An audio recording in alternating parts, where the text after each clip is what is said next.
किसी समय हमारे भारत पर मुगलों की हुकूमत हुआ करती थी।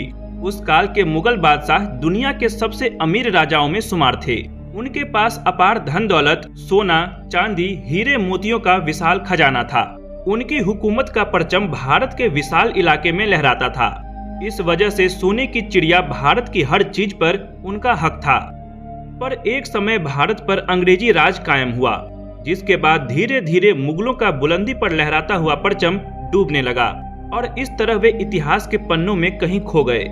तो आइए दोस्तों, आज की इस वीडियो में हम भारत में अपनी विशाल सल्तनत कायम करने वाले मुगलों के वंशजों को जानेंगे, जो आज लाल किला, ताजमहल से लेकर भारत के बेशुमार खजाने तक पर अपना दावा करते हैं। तो चलिए जानते हैं कि आज अकबर बाबर के ये वंशज कहाँ रहते हैं और क्या करते हैं। अकबर के वंशज। अकबर का जन्म अक्टूबर सन 1542 को सिंध की अमरकोट नामक एक राजपूत रियासत में हुआ था। अकबर के दादा बाबर ने ही भारत में मुगल सल्तनत की नींव रखी। पिता हुमायूं की मौत के बाद मात्र 13 साल की उम्र में अकबर सल्तनत का तीसरा बादशाह बना। बेशक अकबर एक अनपढ़ बादशाह था, पर उसके पास न सिर्फ एक विशाल साम्राज्य था, बल्कि एक विशाल फौज और बेशुमार खजाना था, जिसके दम पर अकबर अपने समय का दुनिया का सबसे अमीर आदमी बन सका। अकबर के अरमान बड़े थे। उसका सपना संपूर्ण भारत को जीतने का था। उसके इसी सपने के कारण भारत भूमि पर कई भयानक युद्ध लड़े गए, पर अकबर अपने सपनों में कभी कामयाब नहीं हो सका, क्योंकि अकबर को महाराणा प्रताप जैसे कई योद्धाओं से करारी टक्कर मिली। खैर, अकबर को धन की कहाँ कमी थी, क्योंकि इस वक्त उसके पास सोने की चिड़िया की चाबी थी। उसकी कुल 300 वैध और 5000 अवैध पत्नियां थीं, जिनसे उसको मात्र 10 बच्चे हुए। अक्टूबर सन 1605 में अकबर की मौत हो गई। उसे आगरा के सिकंदरा के निकट दफनाया गया, परंतु अकबर के इस कब्र को एक जाट शासक ने औरंगजेब के समय ही जलाकर राख कर दिया था। पर दोस्तों, इतने अमीर तरीन इन मुगलों के वंशज आज कहाँ हैं, और हैं भी या नहीं। दरअसल अकबर के बाद साल 1750 तक मुगलों का राज दिल्ली तक सिमटकर रह गया।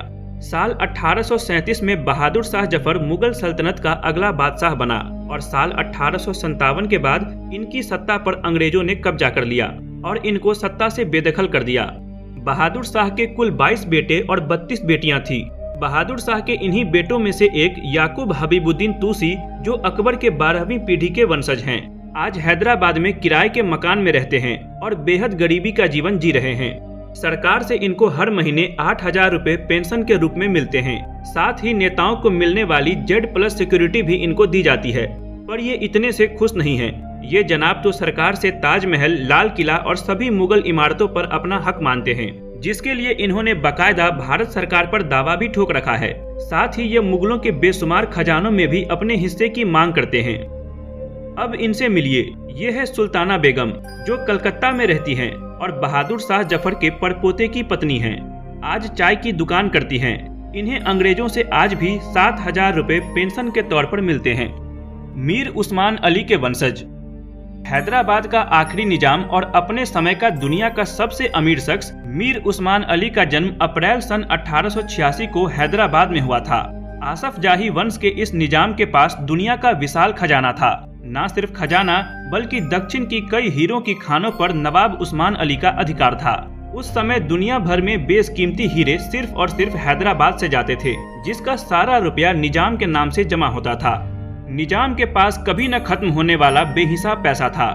निजाम का जितना धन भारत में है, उससे कहीं ज्यादा तो ब्रिटेन की बैंकों में जमा है। भारत पाकिस्तान बंटवारे के समय निजाम ने अपनी हैदराबाद रियासत को पाकिस्तान में विलय करने की घोषणा की, पर सरदार वल्लभ भाई पटेल के कड़क रुख के बाद निजाम ने भारत में शामिल होना स्वीकार कर लिया। एक दावे के अनुसार भारत पाकिस्तान युद्ध के समय निजाम ने भारत के कोष में करीब 400 से 5000 किलो सोना जमा करवाया था। अब आप सोच रहे होंगे कि दुनिया के सबसे अमीर शख्स के बच्चे तो आज खूब अय्यासियों में मग्न होंगे, पर ऐसा नहीं है। उस्मान अली की कुल 86 पत्नियां थीं, जिनसे उसे 100 बच्चे हुए। आज निजाम की ये सभी औलादे निजाम की संपत्ति पर नित नए दावे ठोकती है।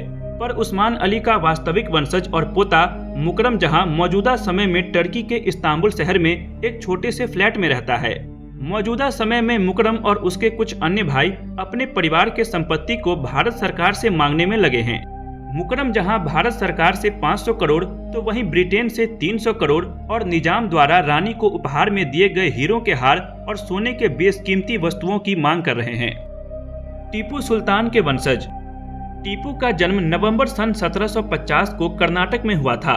टीपू सुल्तान मैसूर का शासक था, जिस पर मुगल बादशाहों का हाथ था।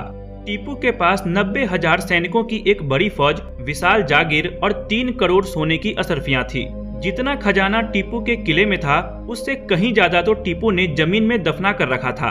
टीपू ने अंग्रेजों से अपनी सत्ता और खजाना बचाने के लिए अंत तक कई युद्ध लड़े, पर साल 1799 में अंग्रेजों से हुए युद्ध में मुगल सल्तनत के एक नवाब टीपू सुल्तान की मौत हो गई। टीपू के बीवी बच्चे, जागीर, तलवार और खजानों पर अंग्रेजों द्वारा कब्जा कर लिया गया। मौजूदा समय में टीपू के वंशज अपना परिवार पालने के लिए रिक्शा चलाते हैं। टीपू सुल्तान के 2 पोते सनवर और उनके भाई दिलावर कोलकाता के टीपू सुल्तान शाही मस्जिद के पास रहते हैं। दिलावर बताता है कि वह रोज रिक्शा खींचकर करीब 300 रुपए कमा लेता है और इसी से परिवार का गुजर बसर होता है। वहीं सनवर का मानना है कि उसके दादा के अपार खजानों पर अंग्रेजों और भारत सरकार ने कब्जा कर लिया, वरना आज वो भी आलीशान जिंदगी जी रहा होता।